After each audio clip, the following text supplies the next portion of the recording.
If you take a look at your new cheat sheet, I'm going to be starting on the bottom part of the front where it says atomic structure.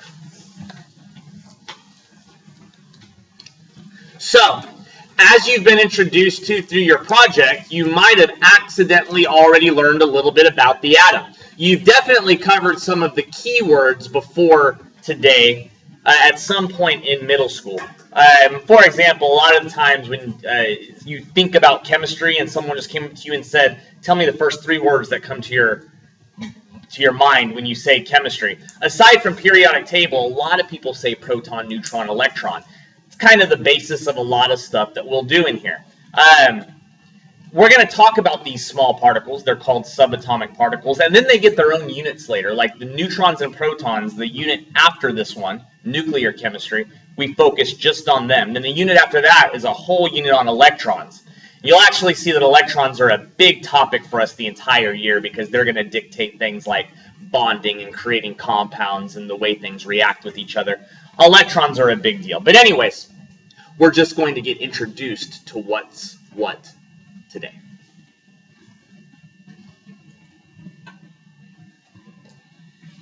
Everything that's matter, so everything that has mass and takes up space, is composed of atoms. Right now, you are made up of a bunch of atoms all put together, but they're the smallest thing that exists. Therefore, seeing an atom is nothing that we'll ever get to experience and hear. That's the unfortunate thing, because it makes us have to kind of think abstractly about things we can't see. In biology last year, you had to talk about things you couldn't see, but then you'd go to the back of the room and look at it under a microscope. We don't have that technology here at Madison, so you have to deal with my awful drawings. And I'm sorry. But if I were to draw an atom, I would start by showing you its core. What do you think the core of an atom is called? The nucleus, the same thing that the core of a cell is called. Not really the core of the cell, but the nucleus of a cell is the brain of the cell. It dictates the way that all the other organelles are going to do stuff. Our nucleus is going to be our central part of any atom.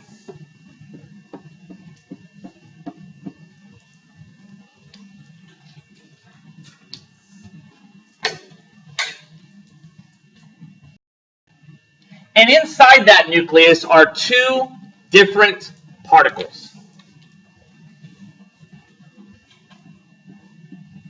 We've got some positive particles that are stuffed in there. And we've got some neutral particles that are shoved in there.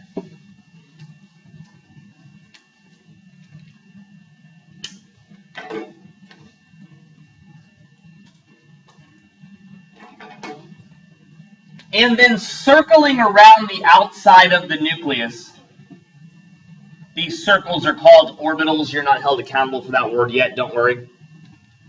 But on these circles, these pathways that are flying around the nucleus are where some negative particles live. And of course, these particles have specific names and some specific characteristics that you need to know. But here's a general awful picture of this tiniest particle of matter that makes up pretty much everything around you.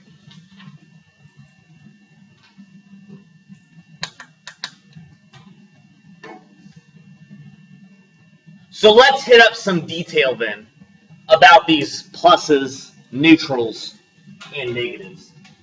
I don't have an eraser.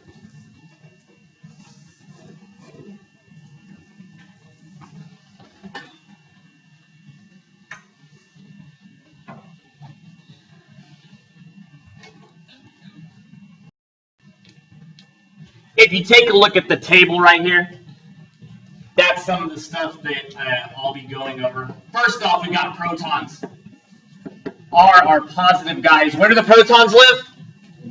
Inside the nucleus. It was one of those positive particles that was shoved inside the nucleus. Some other stuff you'll want to know, though, is that protons have a mass. Mass is going to be a big part of what we look at in here, of what we call 1 AMU. AMU stands for atomic mass unit. You don't really need to know that for any essential purposes. But it's that number 1 that'll be important, especially when we compare it to the mass of the other particles. The other particle that was inside the nucleus was the neutron. And neutrons have a neutral charge. Now, y'all like to mess up the answer to this question because y'all go, proton is positive, and then without thinking on my test, you'll go that a neutron is negative, and it's not. It's funny. It's not funny. Neutrons have no charge. All right? Neutrally charged, but like a proton, they have a mass of 1 AMU.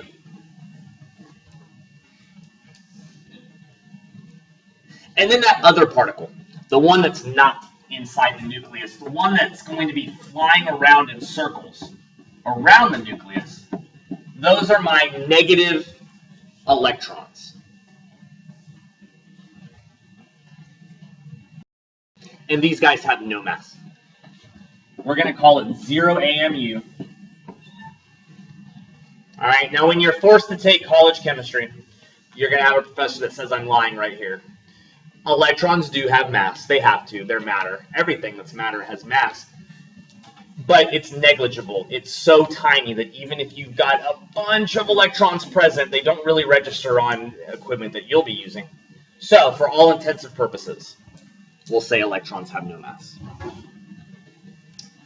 One of the conclusions that you can draw from this data is that all of the mass of an atom lives where, generally? Where do you find all the mass of an atom? In the nucleus. That's real important. All right? That means that that central core, where the protons and neutrons live, carries all of the mass. Even though there's going to be a lot of stuff happening out here where the electrons live, all the mass is in that nucleus.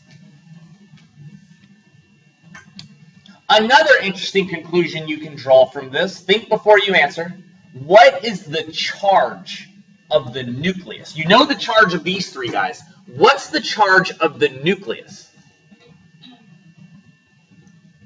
There is just a single one-word answer, a right answer. Positive. Very good. Usually if I stare at you long enough, it'll happen. Yeah, it's positive. The reason that I know that this guy right here, that the nucleus has a positive charge, is because it's full of positives and neutrals. Well, neutrals don't do anything to charge. They have no bearing on the charge.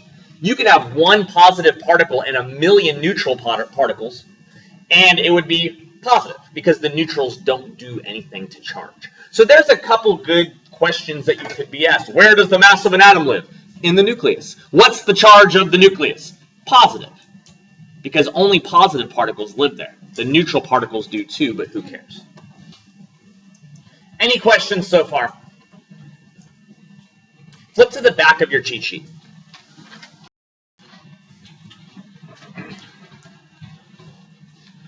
We're going to spend this period learning a skill of counting. I want me to be able to give you a sample of something, a sample of an element, and you tell me how many protons, neutrons, electrons, these are called subatomic particles if I didn't use the word, it's written on your cheat sheet, how many of them there are. What you'll notice is that as you go from atom of hydrogen to atoms of gold, that the numbers fluctuate. They have different numbers of protons, neutrons, electrons, and I want you to be able to count. First off, we need to get familiar with your periodic table. Pull your periodic table in front of your eyes.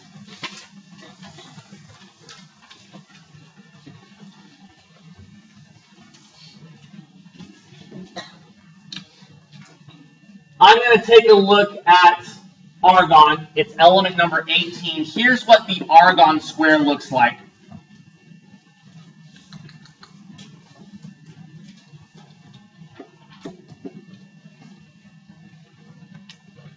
And we need to get familiar with what's what in this square. The top number, 18 in this case, is called the atomic number. And if you look on your periodic table, you'll see that you've got a labeled version of silicon that pretty much does what I'm doing. So you've already got a reference there. Still write down everything I write down. You'd be silly not to. But that silicon, that labeled silicon that you see on your periodic table, this is the same PT that you'll get to use on your test. So you don't have to memorize that the top number is the atomic number. It's going to be given to you on your periodic table. The letters are the symbol. You already know that because you've been tested over them. Good job. The bottom number is the mass number or the atomic mass.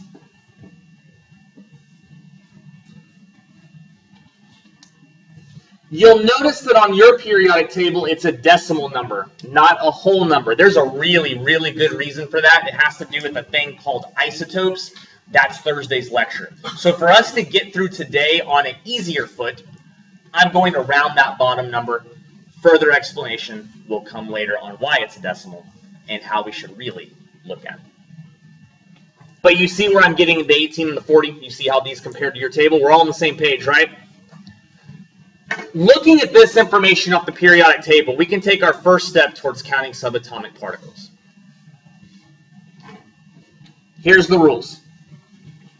To count protons, that's the symbol for proton, P+, as your, also that's on your cheat sheet. To count protons, protons equal the atomic number.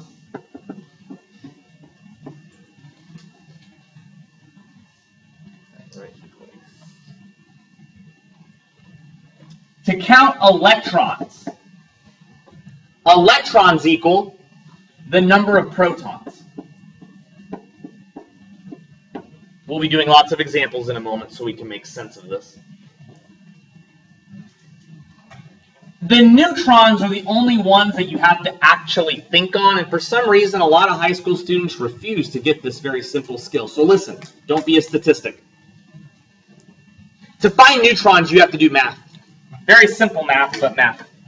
You've got to do the mass minus the atomic. And I'll explain why in a moment.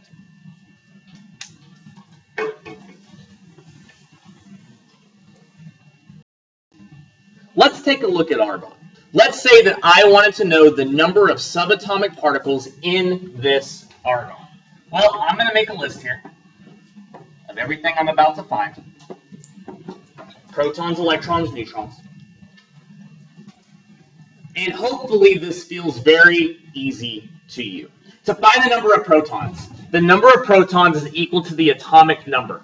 The atomic number is the top number in the square. Therefore, argon has 18 protons.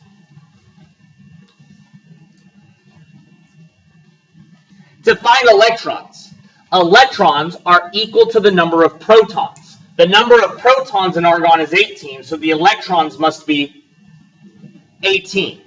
For those of y'all that are asking yourself for an absolute because you like to hear this next sentence, yes, the number of protons and the number of electrons will always be the same number. I'm going to change that eventually, later in the year. It's called an ion. We're not worried about ions right now. For now, protons and electrons equal each other, and here's why, so that you can hear it. All atoms start off neutral. You can do things to them to make them not neutral, but they are all neutral. In order to be neutral, you've got to have the same number of pluses and minuses. Because every time you've got a plus and a minus, they cancel each other out. It's like if I came up to you and I gave you $1, and then I came right back up to you and took that dollar away. Well, that was 1 plus when I gave it to you, 1 minus when I took it away. You ended up with the exact amount of money you had before I even started messing with money. All right? Every time you've got a plus and a minus, they cancel out. And since all of these guys need to be neutral, that needs to always happen at this stage in chemistry. Well, we're always going to have the same number of pluses and minuses.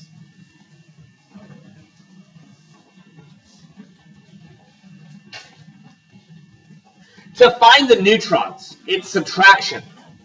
The mass number minus the atomic number. The mass number's on the bottom, the atomic number's on the top. Or in your brain, you should say the big number minus the small number if you get confused on where to put it.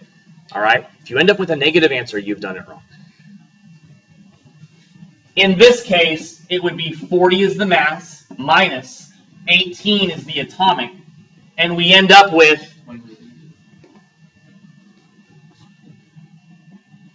22 neutrons.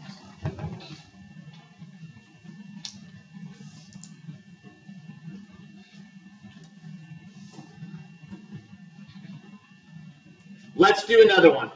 Find carbon on your periodic table. Find carbon, and let's take a look at the information that's given to us for carbon.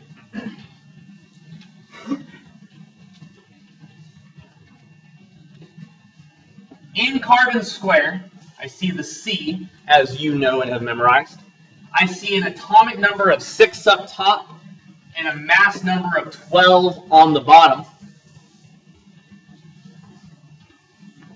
The number of protons is equal to the atomic number. The atomic number is the top number. Carbon has 6 protons. The number of electrons is equal to the number of protons. Therefore, carbon must have 6 electrons. Those two are always the same number. Bear with me, I'm going to switch gears in a second for those of y'all that think this is too easy. Neutrons is the subtraction mass minus atomic. My mass in this case is 12 minus my atomic of 6. How many neutrons? 6. Carbon is the most demonic element on the table. Too early for stupid jokes. Do you see how I'm doing this? Count uranium. Find uranium and count him. All 3 of his subatomic particles, and we'll move on. Here's uranium. How many protons? How many protons? There they are. Monday morning, baby. How many electrons? How many neutrons? Anybody get a different answer that they would like to discuss? Rock and roll. Let's move on. If you click your eyes down to the next section on the back of your cheat sheet, you'll see something called nuclear notation. Here's the deal. Rarely are you asked to count subatomic particles based off the periodic table. Instead, you're usually given a sample, like a scientist comes up to you and says, hey, here's a test tube with a sample in it. I want you to come up with some conclusions on this sample. The periodic table has some averages of things. Again, more detail on Thursday. But an actual sample of an element will differ somewhat from the information that you find on the periodic table. So instead of looking at a square on a table, the information will often come like this. Write this down as our next example, please.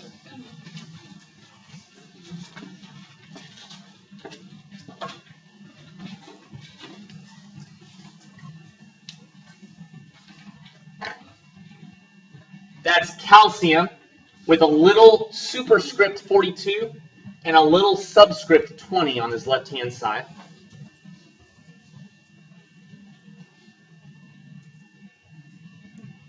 What I want you to notice is that we still have all the stuff we had on the periodic table. All right, we still have a symbol and we still have 2 numbers. So this is the exact same thing. This isn't any harder. The trick is for your brain to not freak out when you start seeing different versions of me asking you the exact same question. This is called nuclear notation. But we're going to derive information using these rules still. These rules will never change. So let's count together. The number of protons is going to be equal to the atomic number. Is the atomic number the bigger number or the smaller number? Always the smaller number. Pretty much what they've done in nuclear notation is they've swapped the areas of the number. The locations of the values. Some of y'all are thinking, why would they do that? Is this so this lecture is longer? No, there's a reason for it. All right, in our next unit, when we do nuclear chemistry, you'll see why nuclear notation has an important spot. But that means that this number here, the bigger number, is going to be the mass number. And now we can derive all the same information very easily. Number of protons is equal to the atomic number. The atomic number is 20 for calcium. The number of electrons is equal to the number of protons. The number of protons was 20, so the electrons must also be 20. To find neutrons, I'll subtract the mass minus the atomic. The mass minus the atomic is 42 minus 20. And you come up with 22.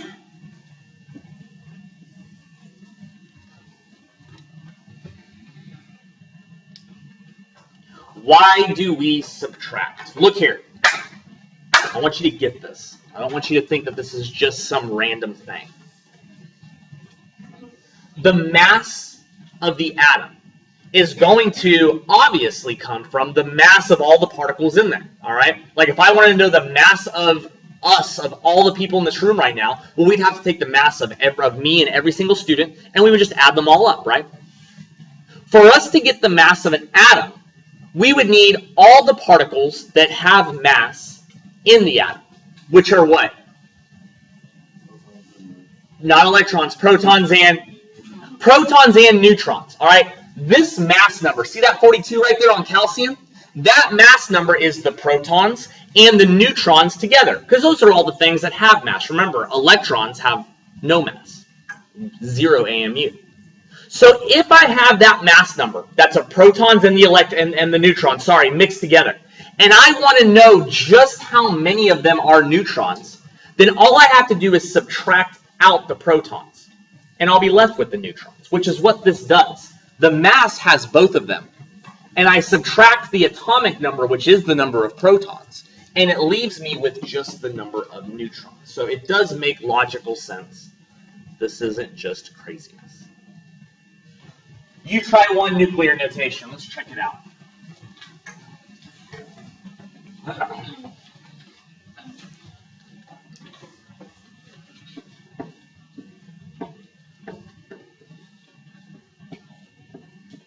That's platinum with a superscript of 194, subscript of 78. Count the subatomic particles of that platinum. How many protons does that platinum have? 78, because that's its atomic number. How many electrons does that platinum have? 78, because that's equal to the number of protons. How many neutrons does he have? 116? Because that's a subtraction of the two values. We good? This is easy. Let your eyes click down to the next section on your cheat sheet. This will be our last section of the day.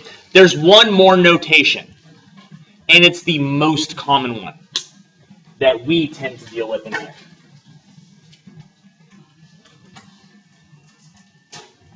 I need to erase that.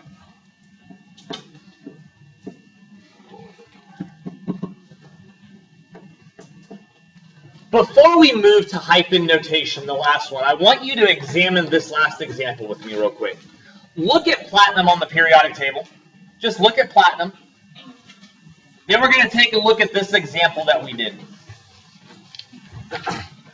What's the atomic number of this platinum that's on my board? 78. All right. What's the atomic number of platinum on the periodic table? 78. They're the same. Look here. Give me your eyes. The atomic number of an element can never change. Platinum is always 78. No matter what version of platinum, and again, you need more elaboration when I'm talking about versions, all right? But no matter where you find platinum on this planet, its atomic number is 78. You know what? Since that's true, since all platinums have an atomic number of 78, I don't even know why I wrote it. Why would I need to write it? It's on your periodic table. Look again. Listen to me one more time. The atomic numbers, the top numbers, on the periodic table, always accurate, no matter what.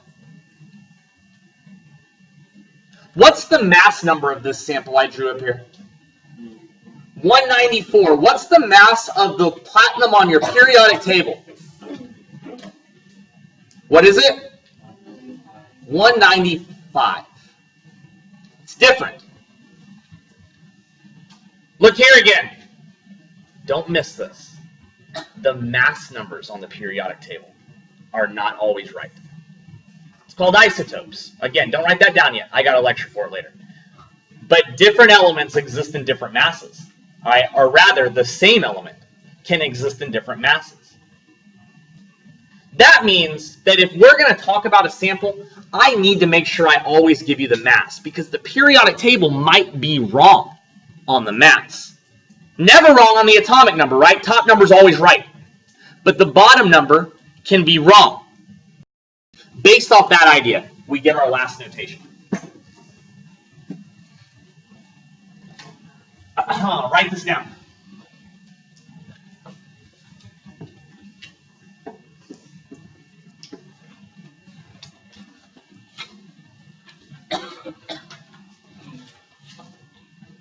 Hyphen notation gives you just one number instead of two numbers. This one number is the mass number. Why does it not give you an atomic number? Because there's no reason to.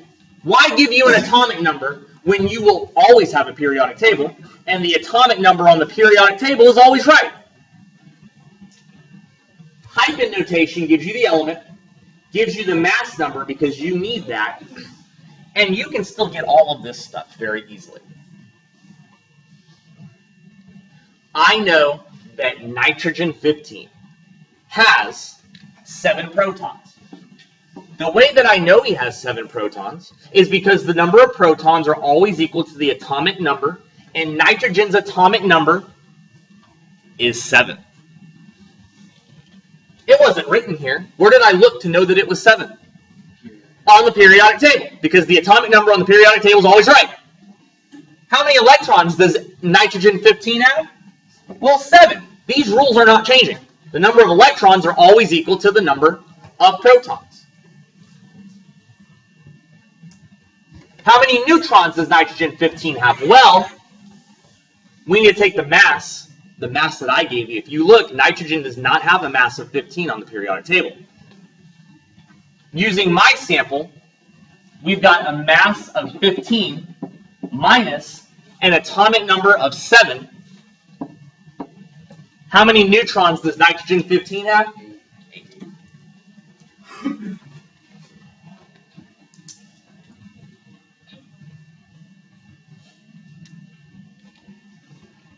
Let's do another one.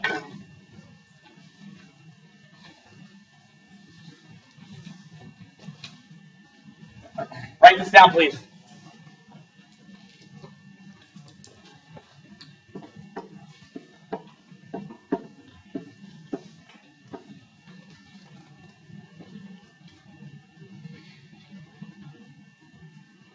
That's lead 205 is how I would say it. Now let's count it. The number of protons is equal to the atomic number. This is not the atomic number. That's the mass number. What is the atomic number of lead? 82. You had to go look at your periodic table. So just make yourself a note. If I give you hyphen notation, if the problem only's got one number in it, then you've got to go to the periodic table to get the missing value, the atomic number.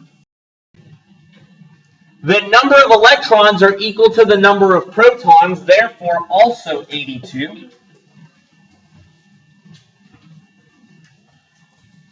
And the neutrons, of course, will be the mass that my sample has, 205, minus the atomic number that you found on the periodic table, 82, 123.